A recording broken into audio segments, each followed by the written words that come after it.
Good evening and welcome to Slam the Gavel, the show that tells it all regarding family court, other court issues, as well as CPS. I am your host, Marianne Petrie. I have a brand new guest on. Her name is Deborah Hunter. She is speaking on behalf of her son. She is a parent advocate. She works for the Coalition of Institute for the Aged and Disabled since 2018. And that's subcontracted by the Department of Health. As I said, she's speaking on behalf of her son with the CPS family court nightmare from hell. And what this family has been through and what this father has been through has been absolutely egregious. And I welcome you, Deborah. Where are you at and how did all this happen? Thank you. Thank you for having me, Marianne. I appreciate it. Well, it starts with two people meeting each other through Instagram, over the phone, conversations, finding out that they had a lot of things in common. Alicia being a human rights activist, my son as well. They did several podcasts together with other members, and they found they had a lot in common. Both of them are victims of domestic abuse. Mhm. And so Alicia was trying to find a way to get out of her narcissistic relationship. So her and my son, pardon me about that. That's Her okay. and as I said, met over the phone, and they decided that, okay, this sounds good. We're going to meet up with each other. So he went to Oklahoma to help her Mhm. because he understands how important it is to be able to get out of a domestic relationship that's not healthy, especially when you have children. Mhm. July of 2020, he flew out to Oklahoma. They met. He met her children, and it was just instant. And it was like, for me, I had a daughter. It's like I had twins. She's the opposite of Todd. Todd's the opposite of her. She thinks it, he says it. He would say it, she thought it. I mean, they were so much alike and Mhm. so much in love with each other. Her children grew to love Todd, and my grandchildren, Todd's children, loved her as well. So come November, December. So when they left, they came to see me in October of 2020. And it was just, I've been telling Todd for the longest time, listen, I need a baby. Mhm. Corey and Zaria are teenagers now. I need a little person to, keep me going, keep me alive. Mhm. I haven't found the right person yet, so that's how that. And then here comes Alicia. So as I say, yours, mine, and ours, because it became hers, his, and then of course the baby later on. And I said, be careful what you ask for, because you just may get it, because I asked for a baby and I got 7. So it was wonderful for them to come to see me, spent 7 days with me. I got to know all the children. We had a great time. And then they all left with my grandson and off to North Carolina to pick up her 2 older boys from her estranged mother's house, Juanita Lee. She got the children, a little bit of a struggle. And as they moved on, they had purchased land in vast North Carolina, beautiful land, which they had to do the work themselves. They were clearing the land. They had a plan as to how they wanted to set up the land. They were going to plant on the land, grow their own fruits and vegetables. They were going to install their own well water on the land. They had pine trees on the land. They had pine trees to do to make pine saw to make a business, because that was going to be part of their business, to do the pine straw business. Excuse me, stuttering a little bit. And, they had a plan in tow. Alicia, I also want to say, as her being a human rights activist, she also started the North Carolina Hip Hop Festival in 2018, which was a success. So they also had a plan to continue on with that. They both had a 5-year plan. They had a plan for the next 5 years for their lives. Somewhere in December, I want to say December 2nd, DHS workers came on the land saying that they received a referral saying that the children weren't safe. They didn't have the proper documents, so they had to come back the next day. When they came back the next day, they came back with documents. That's also on video on YouTube. And they came back with police officers with rifles. And the little ones were saying, oh my goodness, such big guns you have. And they were all in their home with these guns and walking around the property, and the DHS workers asking the children, do you feel safe here? Are you okay here? And each and every one of them said, we are okay and we're safe. And when they said, well, why do we have to leave if we feel safe? Anyway, they took the children away. They were gone for 7 days.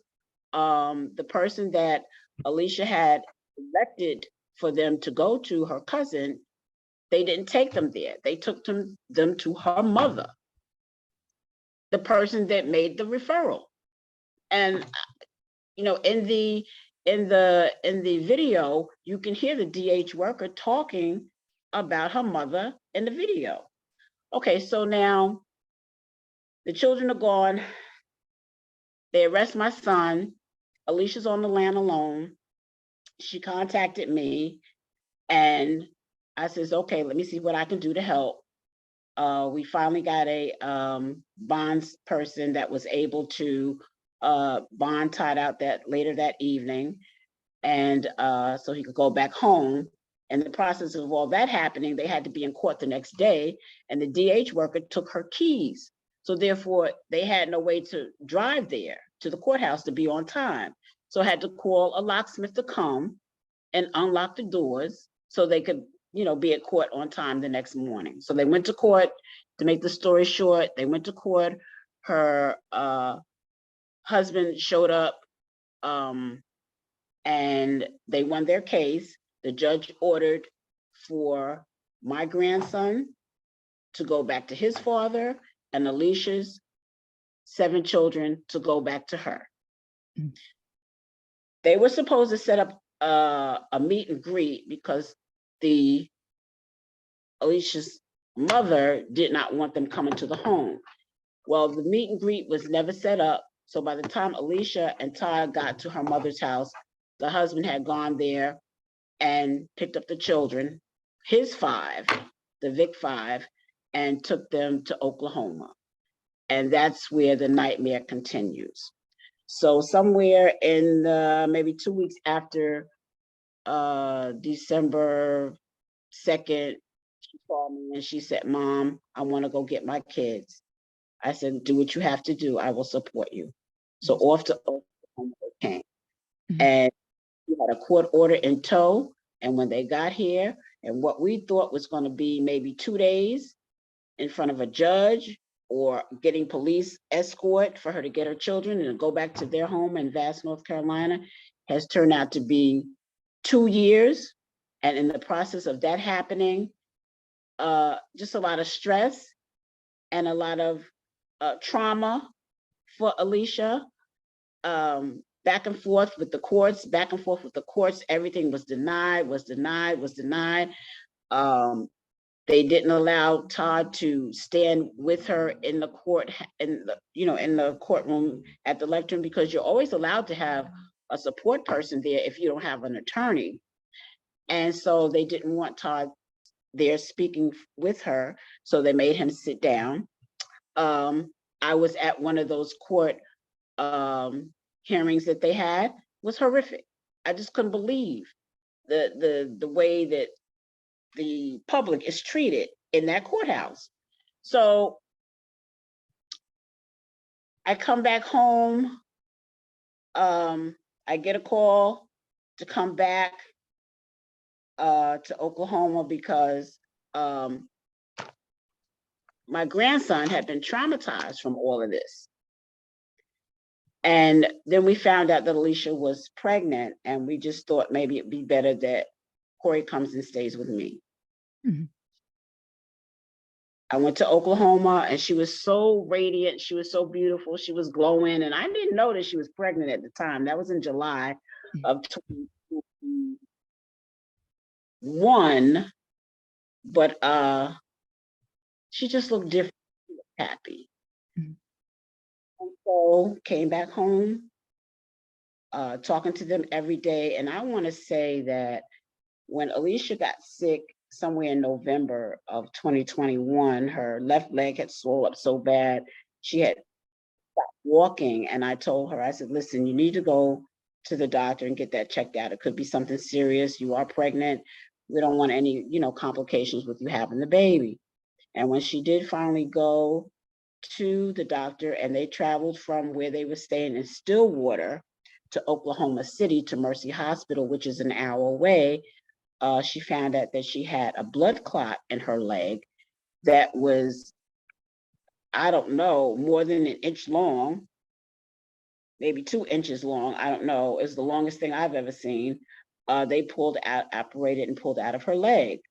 So after that happened, there was a chain of events that took place for her, with blood clots started forming all over her body. Then she had a lot of fluid, they found out, inside of her stomach, and which we thought was all baby, come to find out that it was excess fluid from the swollen omentum, which covers your digestive tract. Mm-hmm. So the fluid, and when they drained the fluid, we saw this mass sitting there on the right side of her stomach. And I'm watching all of this as they were doing this with her. And I'm like, what is that on her stomach? And the doctors were like, well, we don't know. So they did biopsies. They did a lot of biopsies, a lot of tests and everything. And it came back that she had metastatic mucosis endocarcinoma. So from that point on, Alicia, was sick, and she was in a lot of pain, and Todd was there with her every day, helping her. They're reading. A friend of mine who does holistic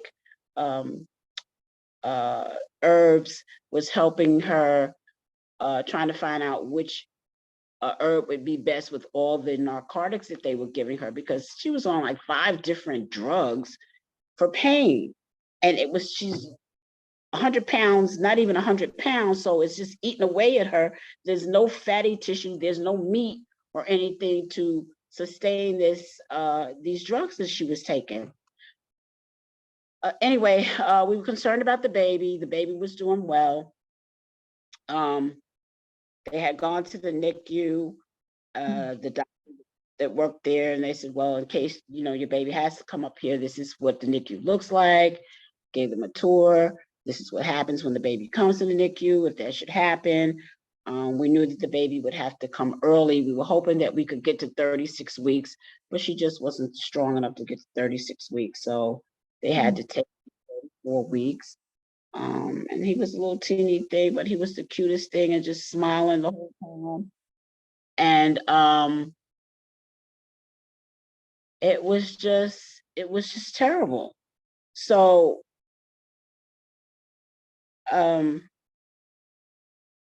they stayed in the hospital a little bit longer. She had a C-section. They stayed a little bit longer. The baby was in the NICU. I called the NICU every day. I spoke to the nurses every day to see how he was progressing. Each and every day he was doing better. They explained to me that some days he would gain a little weight, some days he would lose a little weight. That's just what happens with preemies. Mm-hmm. So he was on breast milk and other type of medications to keep him going. As the time went on, he gained his weight. So my question was, well, when does he get to come home? Does he have to go to full term, like 9 months, or how does that work? And the nurse explained to me, once he's able to walk, once he's able to take a bottle, once he's able to come out of the incubator and hold a normal temperature, once he's able to poop on his own and is 4 pounds or more, he can go home. And he passed every test. Every test that they gave him, he passed it with flying colors. When it was time for him to go home, one of the nurses went to see Alicia in the room one day, and she says, well, we want to give you a prescription for Neosure, Similac Neosure. And she was like, no, I want my baby to have mother's donated breast milk because she wasn't able to breastfeed. And this nurse kept pushing this formula on her to give to her baby. And she's like, no, I do not want this. So finally, she wrote the prescription for her to have the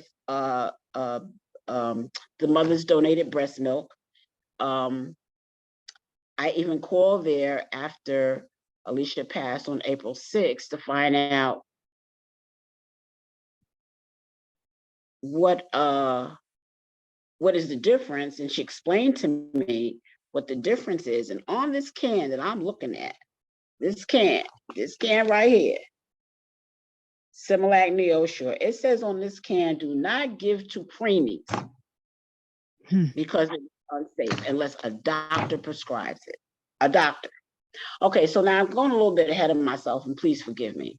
That's okay. So the baby was born January 21st. Came home from the hospital about the beginning of March. Had to have some tests done, checked out before they could go back home to Stillwater, which is an hour away. After he passed all his tests and saw the doctor, Dr. Solomon, they were able to go back home. Todd did most of the caring for Amutra Miles because Alicia just wasn't able to do it. And then at that same time, her 5 younger children came to the house that week. So they were there all that week as well. So it was full house. It was back to yours, mine, and ours. Mm-hmm. So as time went on, Alicia became weaker and weaker. She decided, her and Todd, well, we've done all we could do here. Let's just pack up and go home and start all over again. I'd like to go to Duke University Hospital, which is known for their cancer treatment center. And she wanted to go there to see if they would be able to help her. And the plan was for her to go there and Todd and the baby to come to me in New York. That was the plan. We were all on a Zoom call with her family. Yes, Todd did have a warrant out because he was on his way to pick up the crib for the baby. They stopped him and arrested him for driving without a license. And they had assault rifles on him at that time. He had called late after he got out, he called the judge to ask if he could get an extension or a continuance, because you're allowed to have 3 continuances from your original court date. And the judge told Todd, no, either you come in or we'll put a warrant out for your arrest. So leave her in the hospital by herself.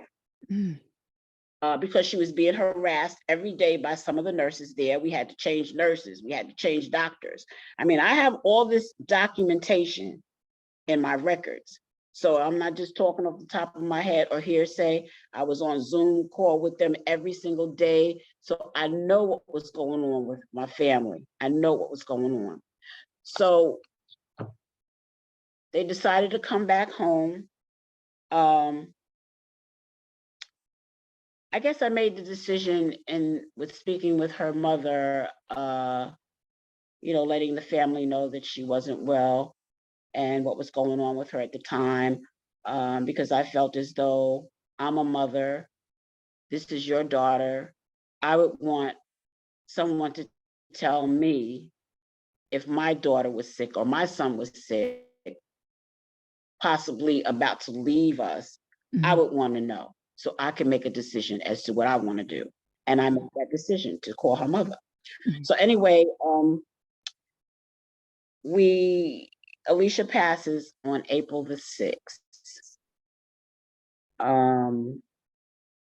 And I guess I should have come here to Oklahoma instead of going to, pay my respects to her family. But I decided to go and pay my respects to her family because I know that the little ones would be looking for me, and they were all happy to see me. And everybody, the children, they were all happy to see each other. And I was happy to meet her grandparents because she spoke of her grandfather often. Um, he was part of her raising, her grandparents, so he was an important figure in her life. So she passes April the 6th. I'm making my way to Oklahoma, but before I could get here on April the 20th, I'm on the phone with my son earlier that day, and he's showing me Miles, and he's feeding him, and he's cooing and doing everything that babies do. He's looking at the phone as I'm talking to him, because I talk to him every day since he's been on this earth. And even in her stomach, I talked to him then. Mhm. And so he says, "Ma," he says, "a strange car sitting out in front of the house." And I says, "Well, Mhm. just stay inside, don't go out." I said, "You have everything you need?" He says, "Yeah, I got milk, got milk." Okay, good. So later on that afternoon, um, he says, "There's some more cars sitting out here now." I says, "Okay, we'll just stay inside." So then it got to be later in the evening, and he calls me back again. He says, "Mom," he says, "DHS is here, Amanda LaHue, knocking on, banging on my door, wanting to see Miles." I says, "Well, don't open the door." So I'm talking to this lady on the phone. She says, "Well, I need to lay my eyes on the child." I said, "Why?" She said, "Because I need to see him." I said, "But why?" She said, "Because I have a referral." I said, "Well, from who?" She says, "Well, I can't tell you any of that." She says, Mhm. "I have a referral. We have a concern about the baby." I said, "What kind of concern could you possibly have?" I said, "Well, let my son just put him to the window, if you got to Yeah. see him that bad." She says, "I actually have to see him." Now it's nighttime. It's 9:30, 10 o'clock at night out here. They're at the door, police at the door. So she leaves. She says, "That's okay. If he doesn't let me in, I'll get a way to go in." So they leave. And when she comes back with a SWAT team.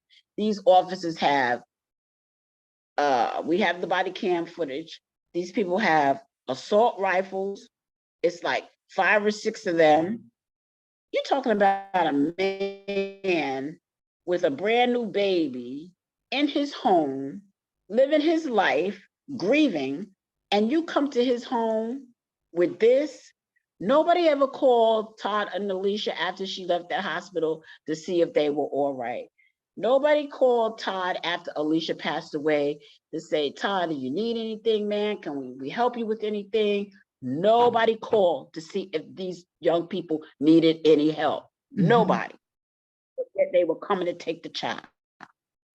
So the um the complex housing manager where they lived made a referral that she saw the baby not moving.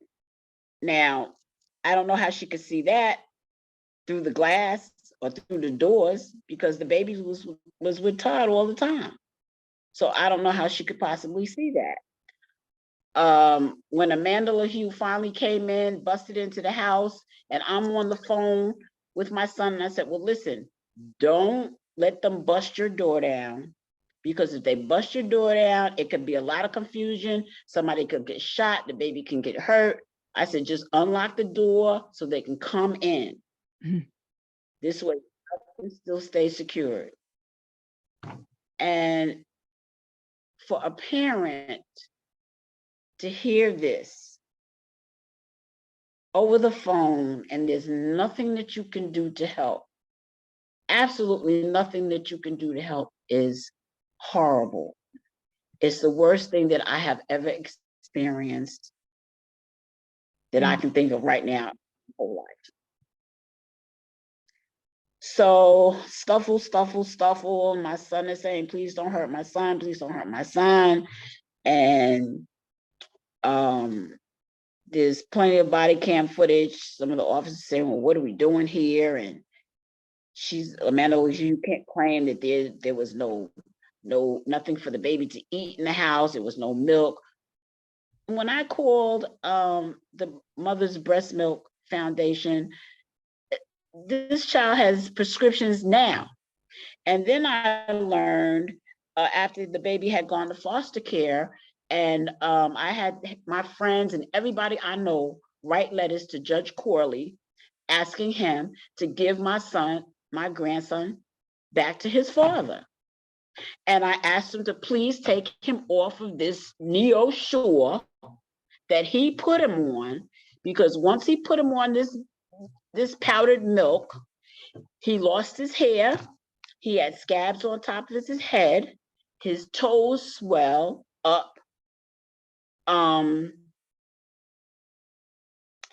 He got respiratory infection. He developed bronchitis. He developed, what do you call it? Torticollis.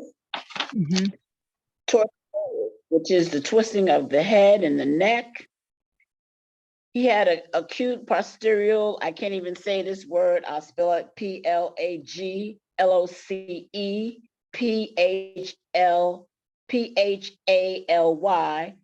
which is the soft spot in the baby's head, in his skull, in the back of his head.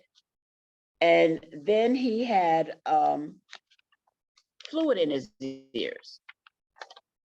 So on December the 18th, he had to have tubes put in his ears. Bilateral ring myotomy placement of tubes in each ear. So on October 20th,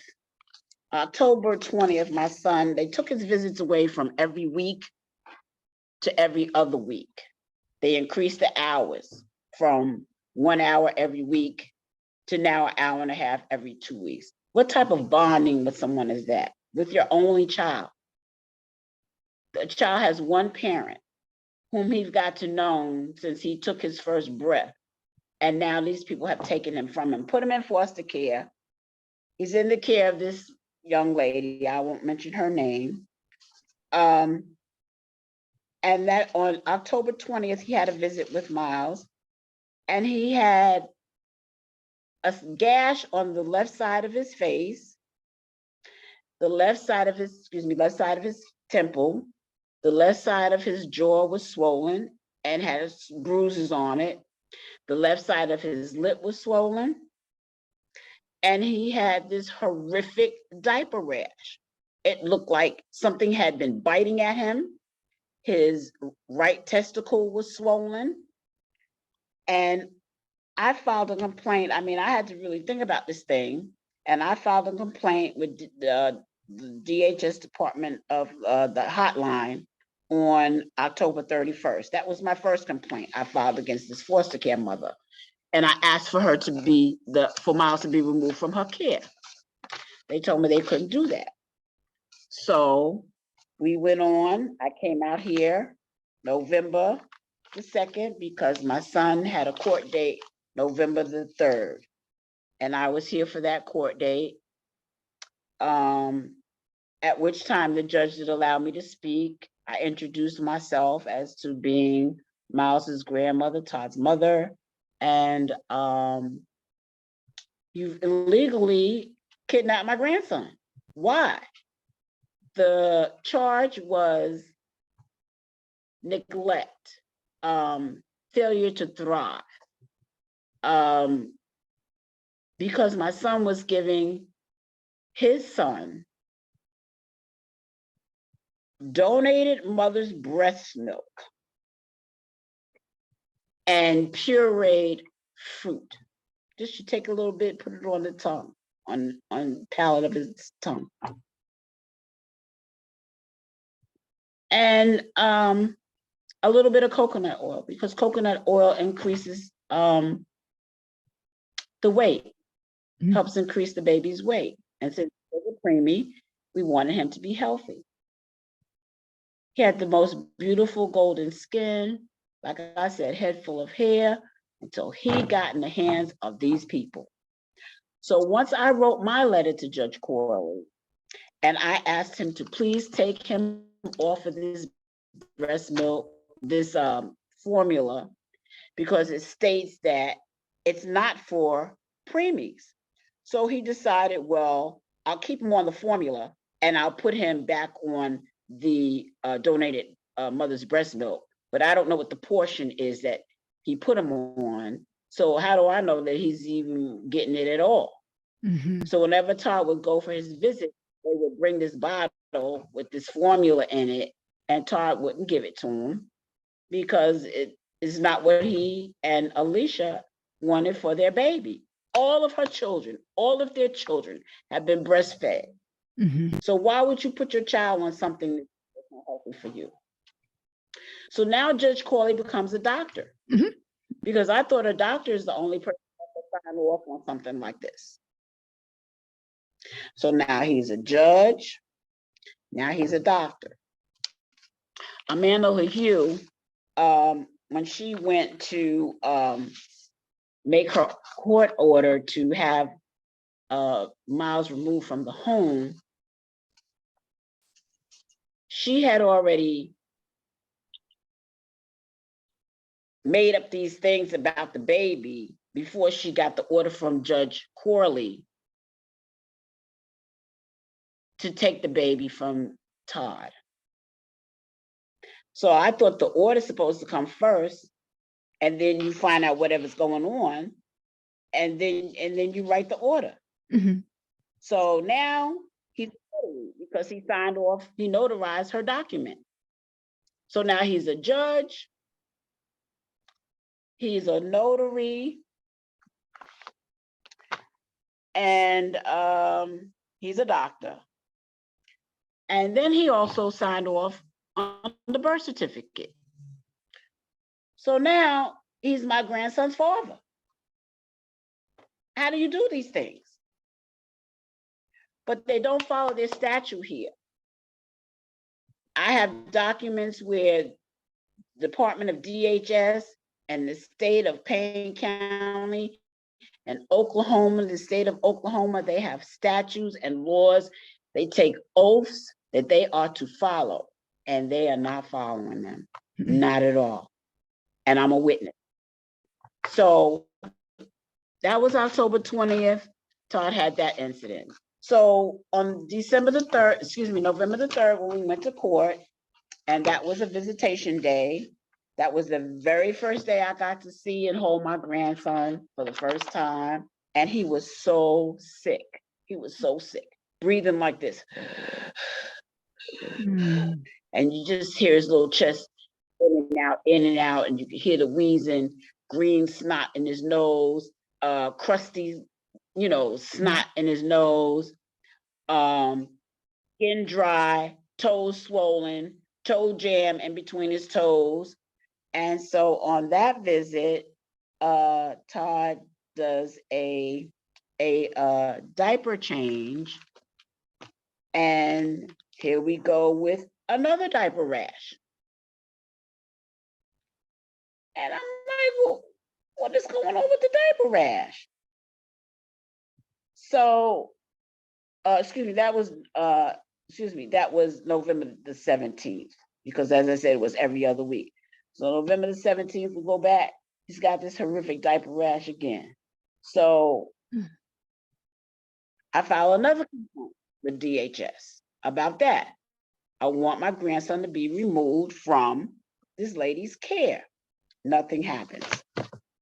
So I decided to file a motion for necessary custody.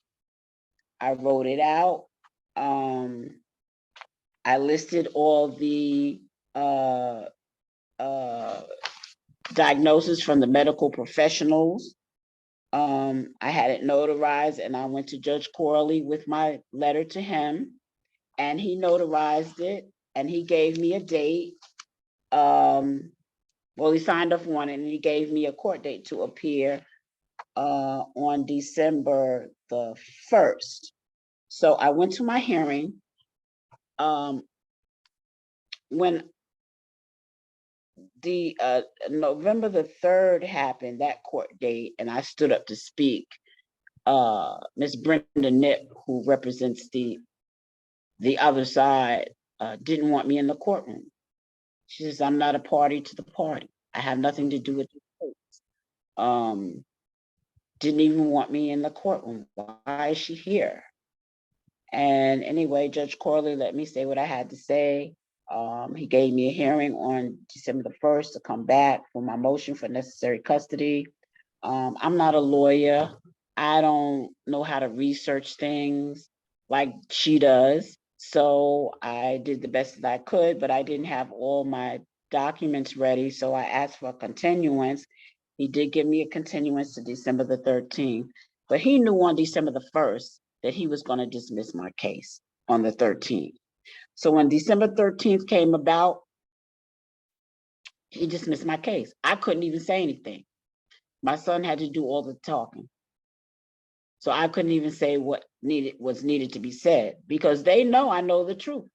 Mm-hmm. They know that I know that they're lying, and they didn't want to hear that.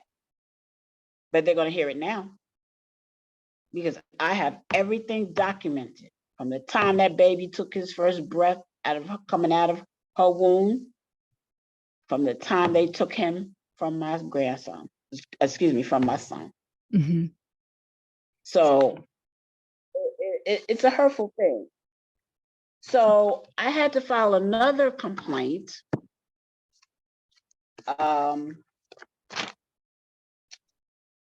with DHS when we went to visit Miles on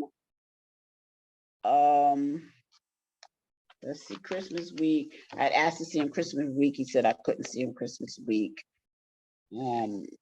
The next time we saw him was December 29th. And on December 29th, at the visitation, and Todd always changes his diaper, or I will change his diaper.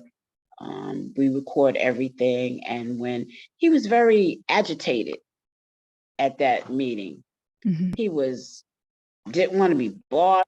Whatever we tried to do to comfort him, it wasn't working.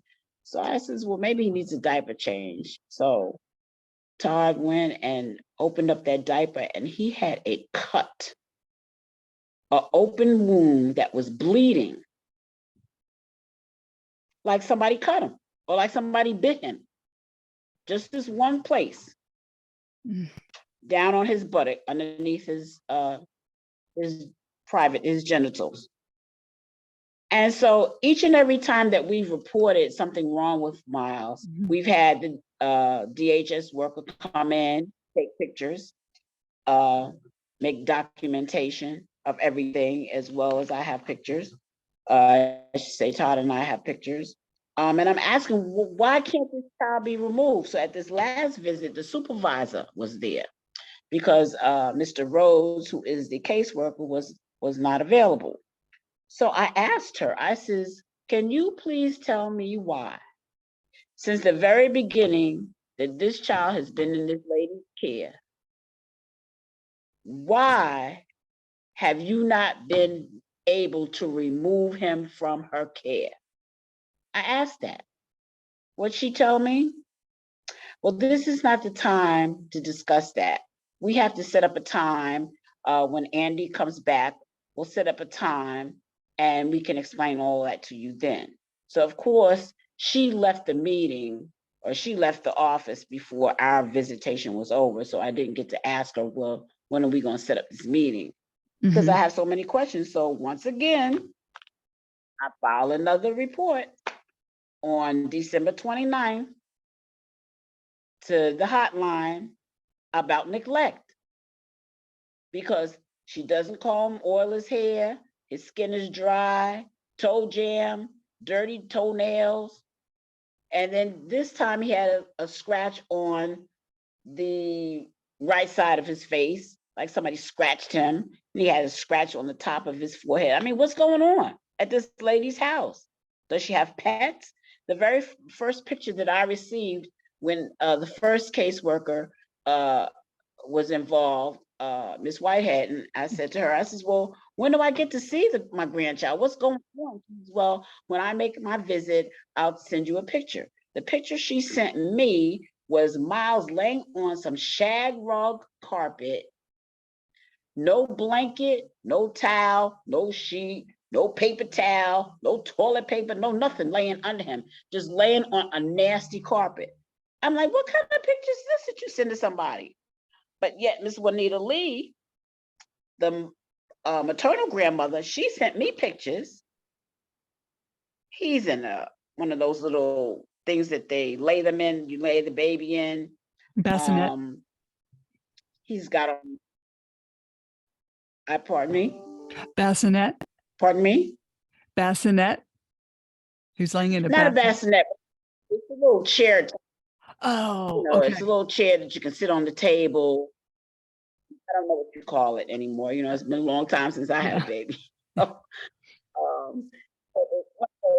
baby sit in, because we had it for Corey and Azaria. We fed them. You can put them in it. You can feed them in it, and just sit them there so you can watch them. Put it on the floor, whatever. But it can't sit on the table if you want to feed them in it. So he was sitting in that, and I'm like, well, and I call her. I said, well, how did you get these pictures? I text her and I said, how did you get these pictures? And she says, well, I got them from the DH worker. So when I called the DHS worker back and I asked her, I says, well, how does Miss Lee have these pictures and I don't have these pictures? So she didn't answer me, but Miss Lee told me, well, I can't answer those questions for you. You'll have to get in touch with Amanda LaHue, who is this person that's a nightmare since the beginning of this Oklahoma business this whole time. So, I'm just so disturbed. I'm so disturbed with everything. So my case got dismissed on the 13th. As I said, I didn't get to speak, couldn't say a word. The Miss Nip, the district attorney, kept referring to me as she. This lady knows my name. She's been knowing my name since the very I filled out kinship papers because I was told that that's what I do in order to get, temporary or shared custody with my grandson. So that's what I did. But then it was like, well, why'd you wait so long? Well, I'm doing what I'm told to do by you, your office. So what am I supposed to do? So how long is this going to take? Because I happen to know that the other side of the family has filled out kinship papers for Miles. So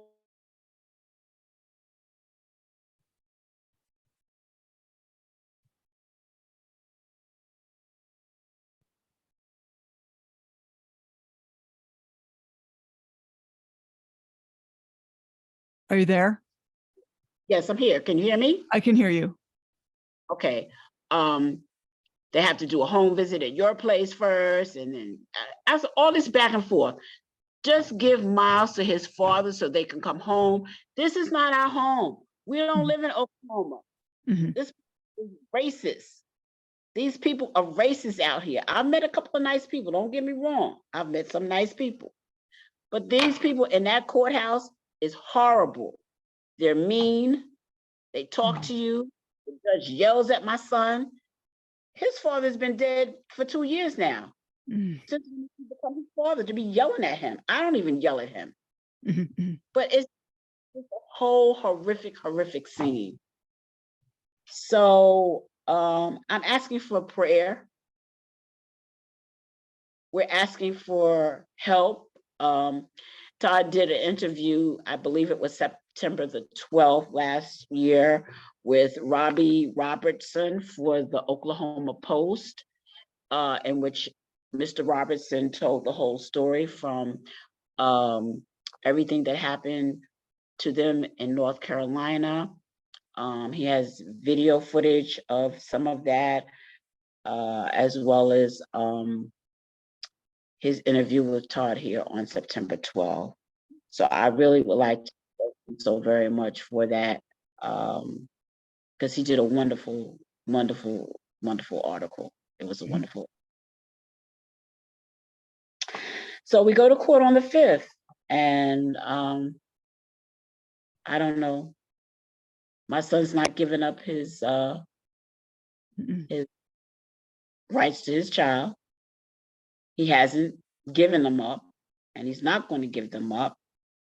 And he feels as though they're trying to keep him here by making him get a job. He doesn't live here. By making him get housing. He doesn't live here. Anything to keep the money flowing through DHS, through the foster care system. And if he goes anyplace else, then to me, that's trafficking. Mm-hmm. So the money continues to flow through another state. This has got to stop. Mary Ann, this has got to stop.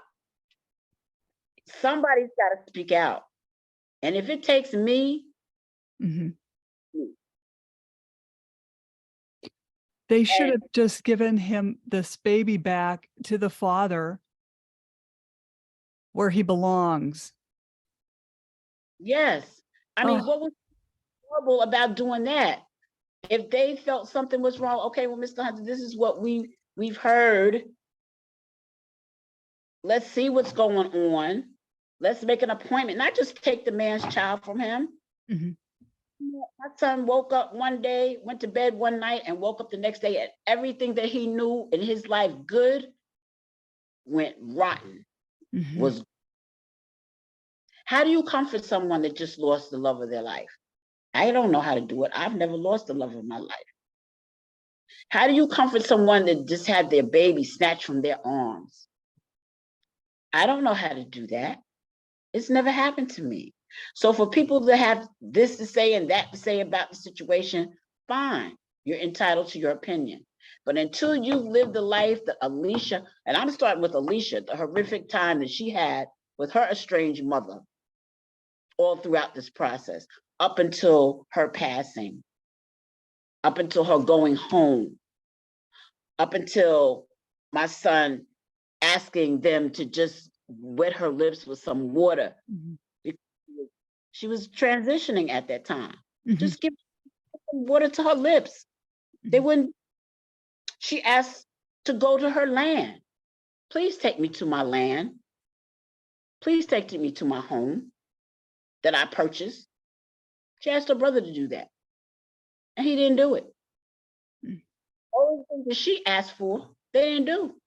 But they sure came and took the grandbaby. So this baby is with the other grandmother right now? No, the baby is in foster care. Foster care, okay. And I'm like, I haven't spoken to her since all of this has happened because I feel like it's evil. It's evil. It is. It is. And I didn't go to meet them for evil. I went to them to bring love, hugs, and kisses, and to meet the family, the other side of Miles' family, because we have one common bond, and that's Miles. And my son would never keep him from that side of the family. That's not what we do. He to be with his father. That's his only parent. Nobody else knows him. Nobody else knows him but his father and me. They don't know him. They don't spend time with him. Well, So ulterior motive is to keep the money going through the foster care system, the human trafficking. That's exactly what it is. And that's what they do here. And I've heard too many horror stories. Oh. Too many. Mm-hmm. It's just right. It's just not right. And people need to be able to stand up against. DHS is an agency that was developed through I don't know who. It was basically, I think, in the beginning to actually help. Mm-hmm. Do the job. What about the children that are really being abused, beaten up? Like what's going on with my grandson right now? Why aren't you running over there and taking care of that? But because somebody makes a false accusation for a second time, Mm-hmm. this is what you do. So it's a lot. It's a lot. I am so sorry. I'm stressed. Everybody's stressed. Mm. And so I just say that, you know, Thursday is a better outcome than what, you know, we seek the lawyer. We've been taught that a lawyer at first. She's part of the association. Mm-hmm. All the and the judges and assistant district attorney, all these people that work in the courthouse, they're all part of the association. Mm. It's like a little family's thing that they belong. And so, and they've got their pictures posted all over this, you know, and then they have the nerve to have sayings that of what Martin Luther King said. And I'm like, how could you do that? Because you're not being fair. You're not following the oath that you swore to uphold, to tell the truth, to be biased, to be lawful. Mm-hmm. They're not doing any of that. Mm-hmm.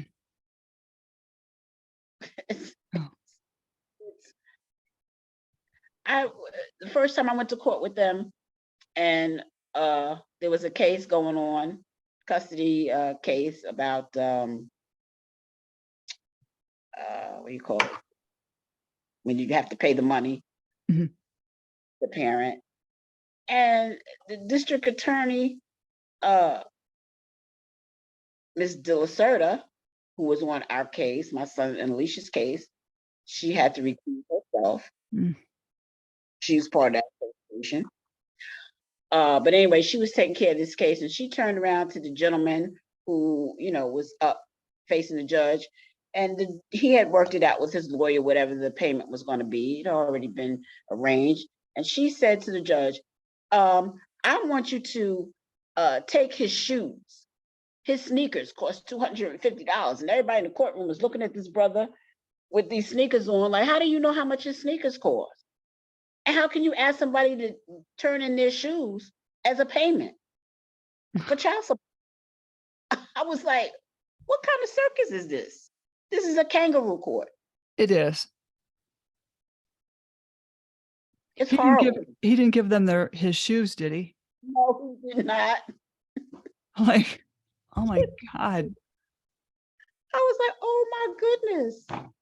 I couldn't believe it. That was my first time coming here and being in the court. So it's just terrible. Court was over one day before Alicia passed away, and court was done, and you know, okay, court's adjourned, the gavel goes down, and everybody's, you know, getting themselves together, leaving out the courtroom, and my son is speaking to Alicia, but everybody's, you know, making their way out of the courtroom, and the judge, he turns around, he says to Todd, he says, what did you say? And Todd told him what he said. And do you know he held him in contempt? You can't hold anybody in contempt of court if court is over. So I had to let him go. What was that for? Intimidation. And my son is not threatened by them. I'm telling you, Todd and Alicia, one of the most intelligent people I know, two of the most intelligent people I know, because they read the law, they know the codes, they know the statute here. They read, they're readers. Mm-hmm. So they're not stepping into anything blindly. I had a lawyer tell me that had to bail my son out.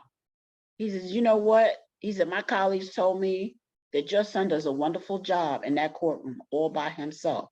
I said, yeah, he's good at what he does because he does his research.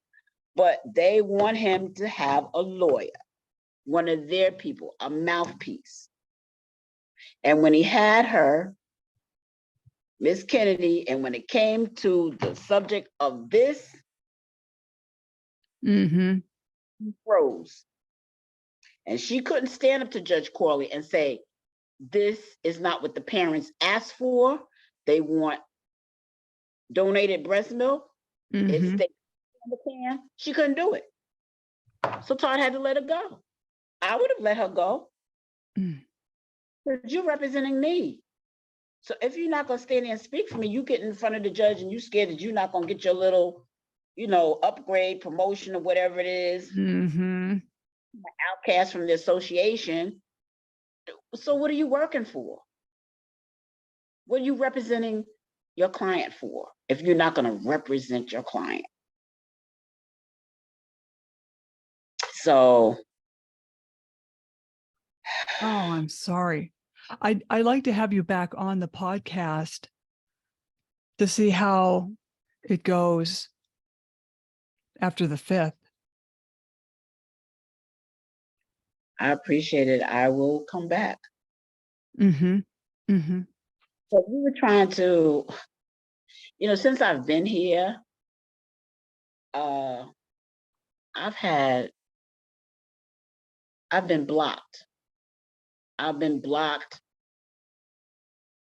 some kind of way from moving forward in my thought process and how to do things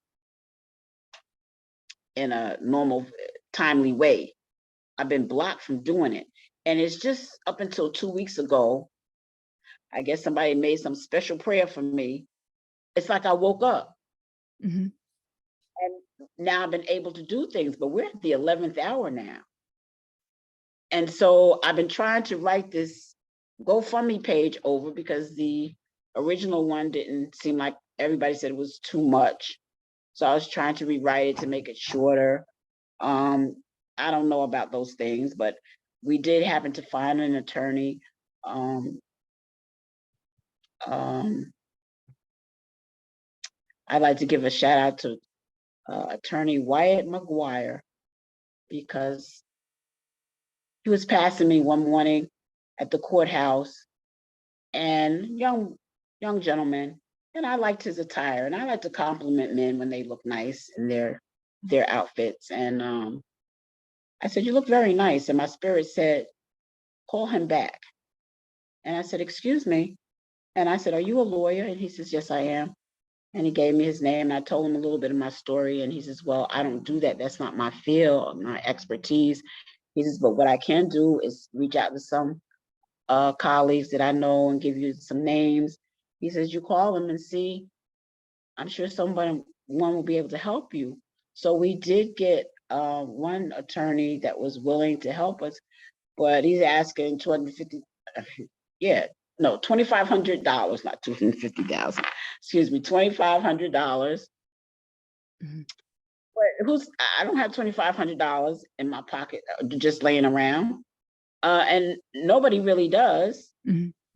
$2,500 to give you, and I need to have that from you in writing. So you get my grandson back, I need to have that from you. But we didn't reach back out to him because we didn't have the money. So who knows what will happen between now and Thursday? God is good all the time, performs all kind of miracles in our lives. Mm-hmm. Mm-hmm. excuse me. I was going to ask you, if people want to reach you and they have any questions, how can you be reached? You can reach me through my Gmail, which is Queen Scholar 1234@gmail.com. It's spelled QUEEN as in Nancy, SKOLAR. That's Queen Scholar 1234@gmail.com. Or you can call me 347-522-6661. I will answer. I didn't catch the last 4 digits because you faded out. I'm sorry. It's 347-522-6610. Okay. All right. Well, hey, don't jump off. Okay. Slam the Gavel is a podcast to help the public understand what really goes on in these family courtrooms. I am your host, Marianne Petrie, author of Dismantling Family Court Corruption, Why Taking the Kids Was Not Enough, and Cry Out for Justice, Poems of Truth. Please join us here in the very near future with Deborah Hunter and the update with her story. So I thank you for speaking out, Deborah. Thank you very much. You're welcome. Thank you for having me.